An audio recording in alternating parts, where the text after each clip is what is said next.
আপনারা দেখছেন SR24x7 news. Relatable একটা থিম, সেই জন্য আমার মনে হয় যে এতগুলো পুরস্কার পেল। কারণ আমাদের প্রত্যেকেরই জীবন যুদ্ধ আমাদের সম্মুখীন হতে হয় এবং লড়তে হয়। মায়ের কাছে এই প্রার্থনা যাতে আমরা সকলে আমাদের জীবন যুদ্ধ জয় করতে পারি, এবং এত সুন্দর একটা রিলেটেবল প্র্যাকটিক্যাল ভাবনার জন্যই সমস্ত পুরস্কার আমার মনে হয় এইবারে মল্লিক কলোনি নিয়ে যাচ্ছে, এবং আগামী দিনেও আরো বড় হোক, আরো সুন্দর হোক এই পুজো, এই কামনাই করি। আমরা কি উৎসবে সামিল না হলে আমরা যেটা চাইছি সেটা কি এক্ষুনি হয়ে যাবে? আমার প্রশ্ন। আমার মনে হয় না, কারণ যেটা আমাদের হাতে নেই আমরা সেটা জোর করে ধরে রাখতে পারি না। হ্যাঁ, আমরা সকলে মিলে এটা আশা করব এবং দাবি রাখবো যে আমরা যেটা চাইছি সেটা যেন হয়। অভয়া আমাদের বোন যেন বিচার পায়। যারা উৎসবে সামিল হচ্ছে তারা কিন্তু এই মানে না যে তারা অভয়ার বিচার চায় না। আমি আপনাদের একটা ছোট উদাহরণ দিচ্ছি। আমি একজন অভিনেত্রী, ঠিক আছে? আমি যদি আজকে শুটিং করতে যাই, তো সেটা অনেকেই আমাকে এটা নিয়ে বেশ কয়েকদিন আগে ট্রোল করেছিল, শুটিং করছে, ভিডিও করছে। একটা কথা বুঝতে হবে যে আপনাদের সকলের কাছে যেটা এন্টারটেনমেন্ট, সেটা আমার রুজি রুটি।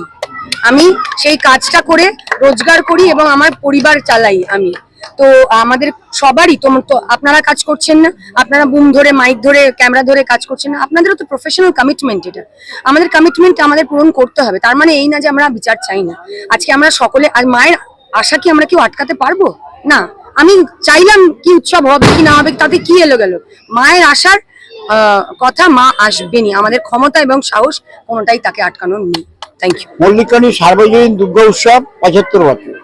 এবার আমাদের সমস্ত কমিটি কর্মকর্তারা সবাই মিলে আমরা ঠিক করলাম, আমরা প্রত্যেক বছর যেমনি একবার করলাম হংসরাসের দেশে, একবার করলাম জারোয়া, তারপর অনেক বিভিন্ন রকম প্রত্যেক বছরই করি। এবার গত বছর হয়েছে বুদ্ধ টেম্পল নেপালে। এবার আমরা ঠিক করলাম আরো বেশি মানুষকে একটু আনন্দ দিতে হবে, তার জন্য একটা কিছু করতে হবে। কিছু লক্ষ্যে আমরা সুদূর কাশিতে গেলাম, কাশির একটা প্রফেসরের সাথে যোগাযোগ করলাম। সে 3-4টে থিম দেখিয়ে বললো এইটা আমি করে দিতে পারি। হলো 2.5 মাস ধরে তারা পরিশ্রম করে, প্রথমত রোদ্দু, তারপর জল, সমস্ত কিছু গতকালও পর্যন্ত প্রকৃতির বর্ষণ হয়েছে। কাজ হ্যাম্পার হয়ে গেছিল, তার মধ্যে সারা রাত জেগে আজকে কিন্তু মণ্ডপটাকে 100 ভাগ সাজিয়ে দিয়েছে। আর কিছু লাইটিংয়ের ব্যাপার হচ্ছে, আগামীকাল হয়ে যাবে। তা এই সুন্দর কারুকার্য খচিত মণ্ডপ নাম হচ্ছে জীবন যুদ্ধ। জন্ম আর মৃত্যুর মাঝখানে হচ্ছে জীবন। এই জীবনে যারা সংগ্রাম না করবে সে কিন্তু হাঁটা চড়াই উত্তরাই করতে পারবে না। আমি যদি এখন বলি যে আমি বাড়িতে বসে থাকবো, আমার খাদ্য খাওয়ার উপরে ভগবান দেবে, হবে না। তাহলে আমাকে সংগ্রাম করতে হবে। সেই জন্ম আর মৃত্যুর মাঝখানটাই সংগ্রাম। এই সংগ্রামে দেখবেন মণ্ডপে থিম মেকার তুলে ধরেছে সাপ এবং লুডু। আপনারা যখন সাপ লুডু খেলেন দেখবেন খেলতে খেলতে কখনো যেতে, আবার কখনো আবার নিচে নামতে গোত নেমে যায়, হেরে যায়। আবার তেমনি দাবা খেলা, যারা দাবায় খুব পটু তারা কিন্তু খেলতে খেলতে যেতে, আবার কেউ খেলতে খেলতে নিচে নেমে আসে।